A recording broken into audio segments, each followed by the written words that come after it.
So you know what? I mean, it's a burden that's lifted. I'm very thankful that our cries of help have been heard, as you can see, and you know, we'll move forward from here and you know, look at some different avenues of funding and different things we need to do to secure the future of STAG.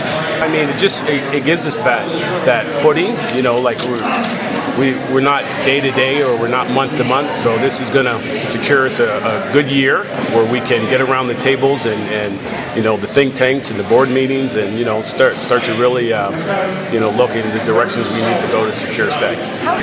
Well, we're a permanent, we're a funded member of United Way. We're a permanent member agency.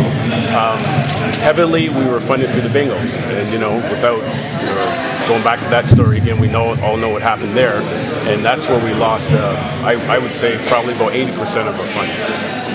This funding, what it's going to provide, if you heard, it's the funded development officer. That's an important piece where we're able to hire a trained person to seek, you know, like where a lot of the funding comes from, is able to write proposals.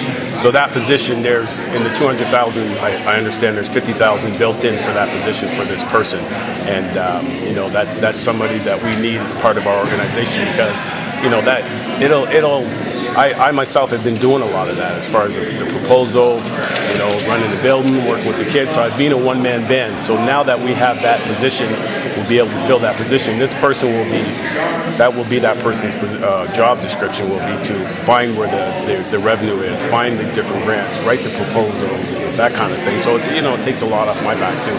Without this grant, what would have happened? You know what? We're going month to month, and that's no way to live. And, you know, hand to foot. I just understood that I needed to keep the doors open to keep these kids off the street. So inevitably, you know, I hate to say it, but the doors probably would have shut, because you know, it's a big building, a school building. You know, we have utility costs and different costs involved in it. You know, at the end of the day, you know, you still have to pay those expenses to keep the building on a proper mode.